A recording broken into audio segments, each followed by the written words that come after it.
No, wait, it's our show. Okay. Okay, dear friends. So we have a startup going on. Me and my friend, we're gonna talk and react emotionally and mentally on a different live events inside and outside us. And we're gonna help you and us to process what's going on in this world. Why, how, what for? What do you think, Mata? Yes. How is it? And I feel like maybe we can try to explain, if we brainstorm together about how we want to call our podcast, then maybe it could give our listeners an idea, or even they can suggest what would be the most appropriate name. But basically, what my experience is that a lot of information and a lot of alternative as well as mainstream information corrupts our kind of hearts, in the sense that we stop listening to our intuition. And I want to really come back to that, to that primal part of us where we actually believe in ourselves and our intuition. So, and by discussing with other people, maybe we can see that, I actually felt it, I knew it's coming, or I actually knew the answer before I double-checked it with ChatGPT or Google, or before this person who is a mentor told me, so I would like it to kind of reflect the idea that we actually can tap into wisdom and information within ourselves and trust it. So maybe something on a search of inner guidance or something. I don't know. What do you think? I think actually you got a good point, because I was just thinking about this yesterday. I think what you're talking about is listening your inner self, actually listening, then actually noticing it, then let it all from the depths of your heart out, which is hard because there is a lot of obstacles. And also external information is also like a smoke. So you have your inner truth, and this inner truth is there, it's signal, and it's get blurred and kind of blocked by external thoughts, what people say, external opinion, basically external atmosphere.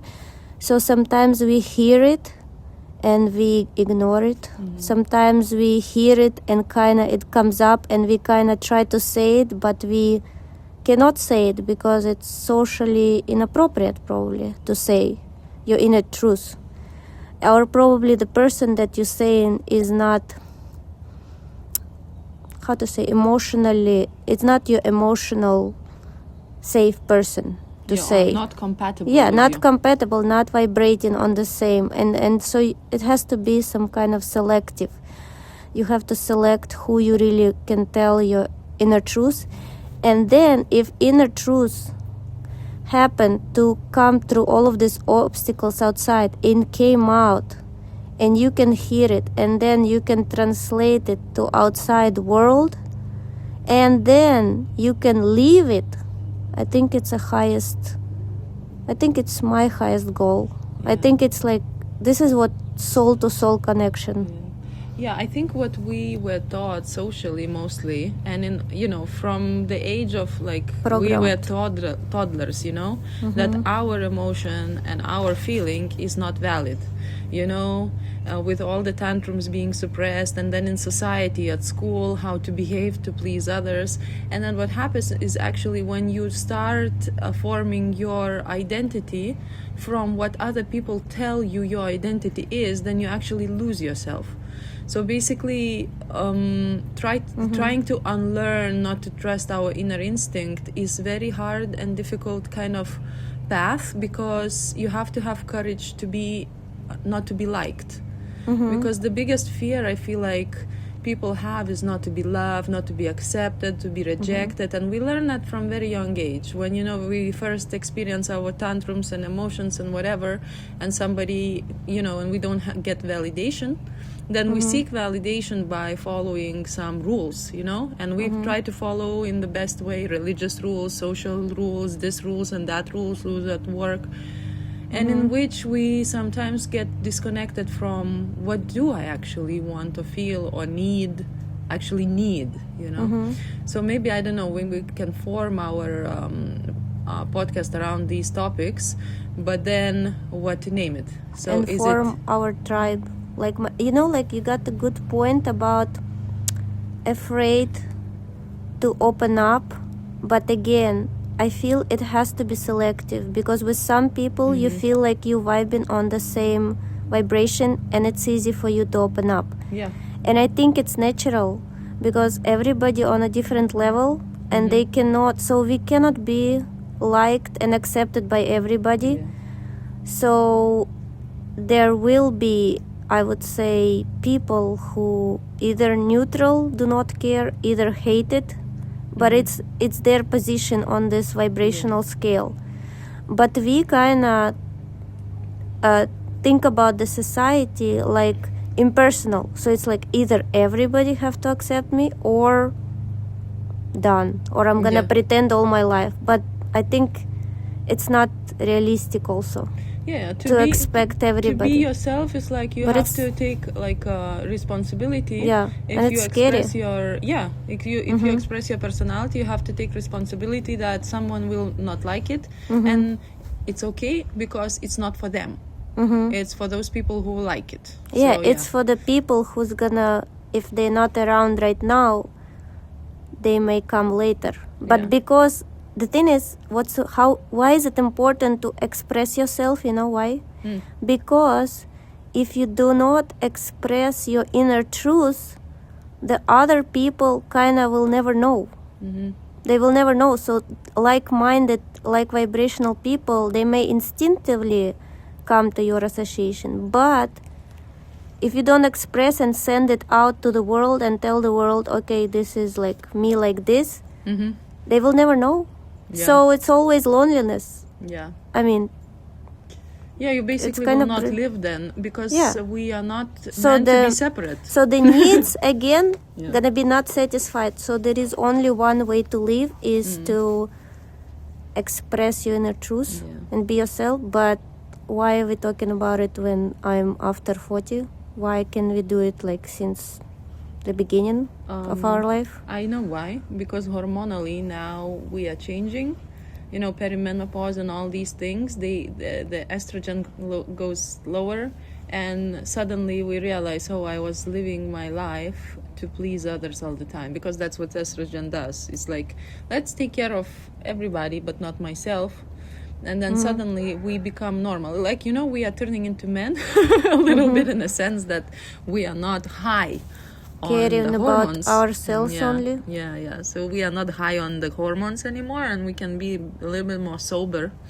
But maybe we can help young girls, in a sense, to understand that having needs, and trusting your inner feeling, inner gut, and and connecting to the core of your being, and finding people who will love you and understand you is the way to be. So maybe do you think our podcast can be stronger than Mother Nature estrogen?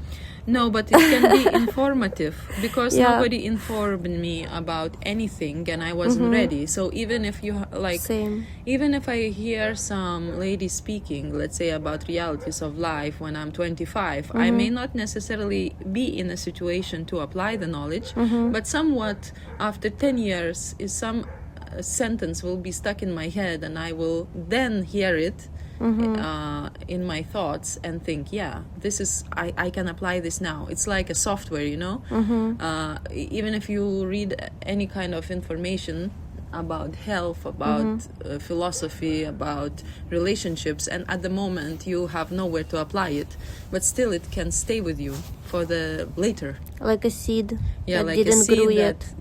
That will grow, and then you can pick up the flower.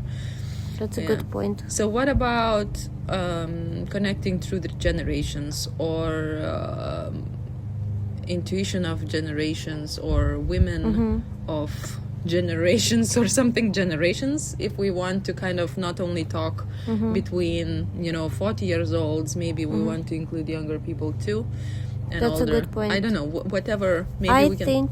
I think we need to include all the females because we want to help us, our generation. We want to help younger generation to be more happier, more authentic.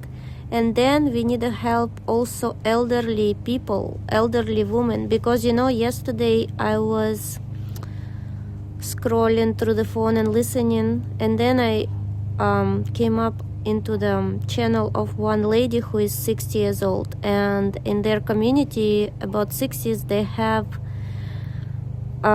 single nights. And she was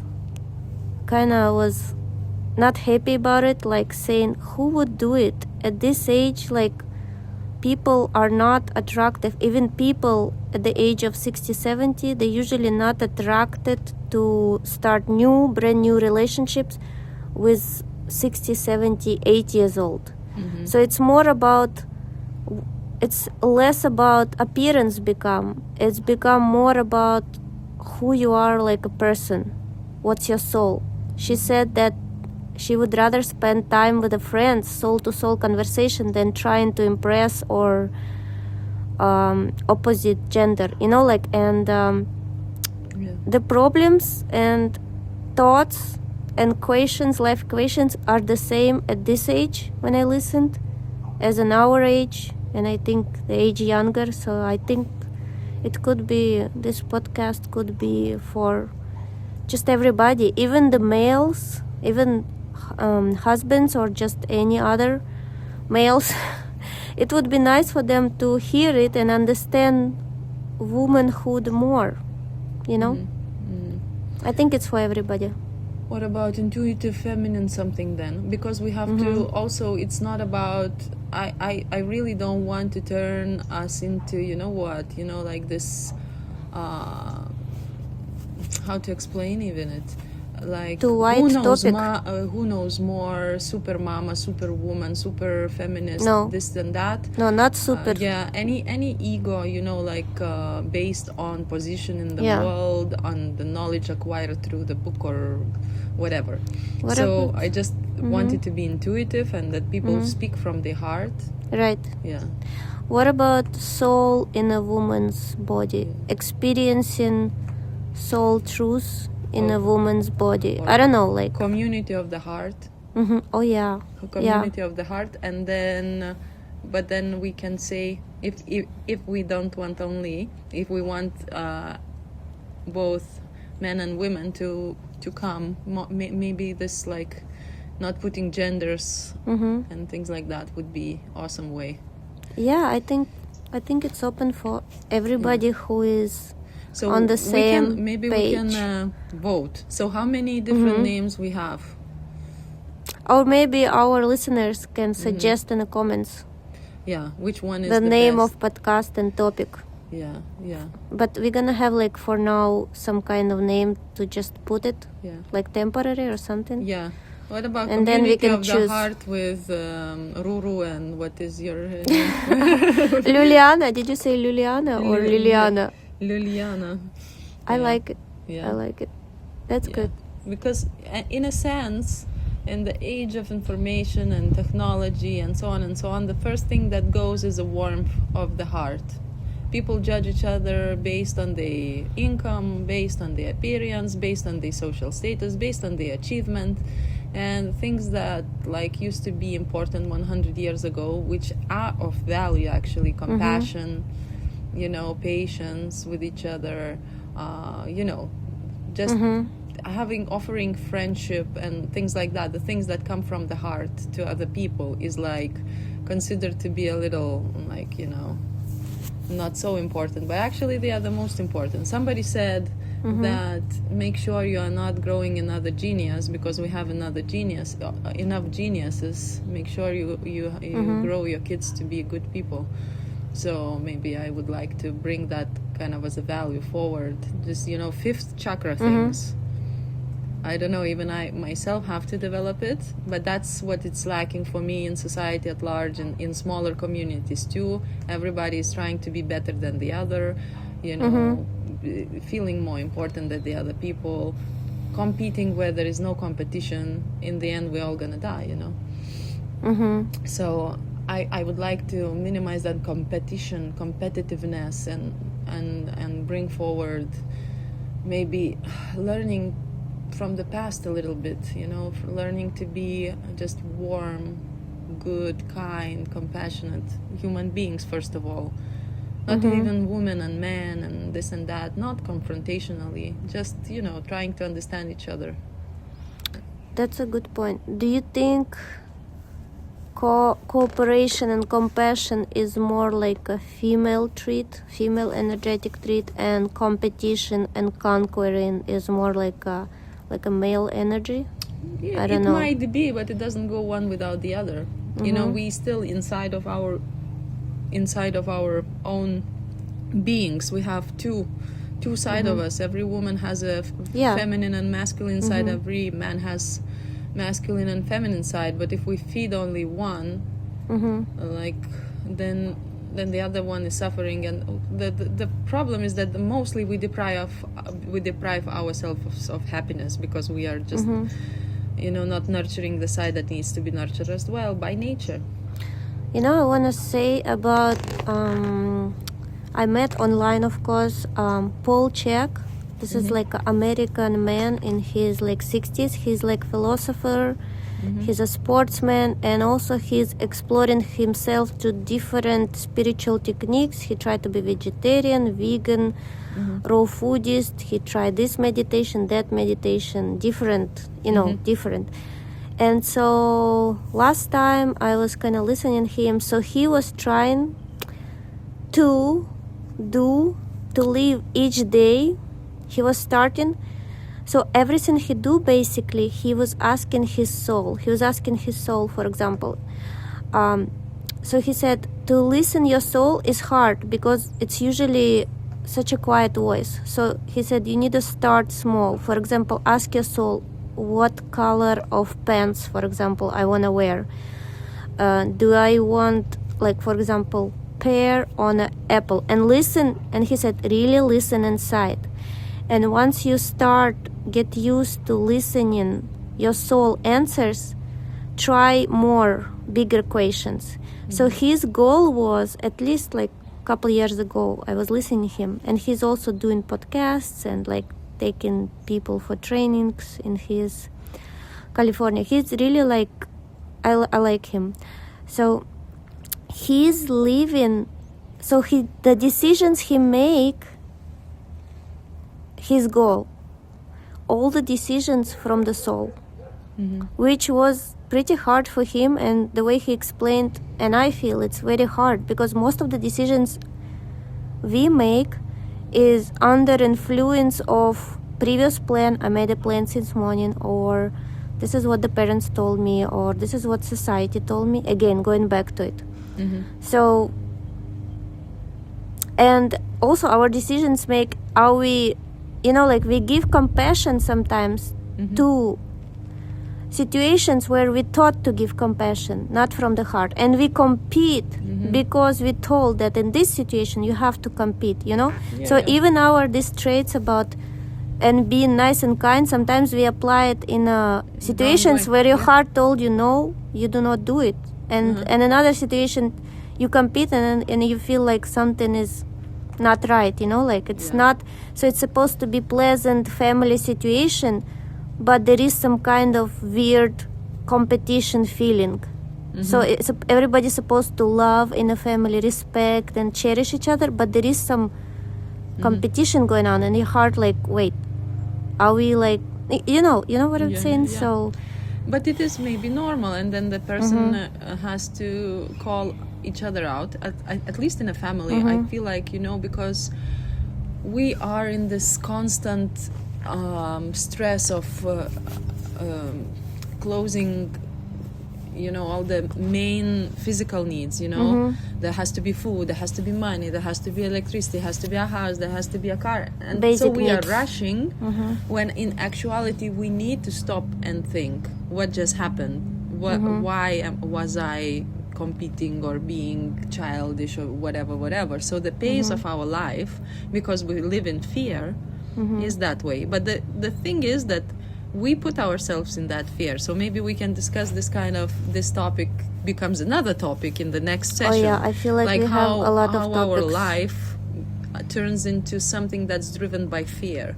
Because majority of time that fast pace, that Rajaguna in Sanskrit, where you just constantly kind of chasing, now I'm gonna do this, now I'm gonna I have to my list, and bring kids to school, and then I have to tomorrow, even this garden that's supposed to be source of my peace, I see so much work need to be done. So I'm looking in it and I'm thinking about how much work should be done, so it look properly properly for yeah others. Yeah, I know. So let's close up with the fact that so this is an intuitive podcast for people who want to learn how to connect with themselves, and we're going to talk about things and situations intuitive and unprepared and 100% soul inspired without any preparation and even anything just searching maybe we for can our add inner sometimes voice. phone calls from people sometimes to, or they can leave a voicemail, and we can add them their experience with certain topics. So we're gonna talk about real life situation. We're gonna talk about how we came up to something and how other people came up to something, and it's not gonna be anything like the majority of podcasts and things and reels that I see on Instagram, Facebook, YouTube, it's like some people who have very logical mind, they go and research, and they have the whole team of researchers to research like logical left side of the brain things and list them out, so maybe not they calculate what the people like to hear, what's more popular. Ours is opposite. We're not gonna do any of that. We're probably not gonna even edit or add sound effects. It's gonna be like intuitive, it's gonna our be real own experience, personal, and maybe if we lived out and if we had some sort of information previously in our lives and we experienced it personally, or somebody experienced it personally in the application, in the reality, and it gave a positive or negative outcome, this is what we're going to talk about. Not theoretical. Also let us know about the name of the podcast and kind of theme, but also let us know what's your experiences in following what your soul told you. What's your consequences of this? I'm really interested in these stories. Thank you, everybody. So it's Ruru and Juliana.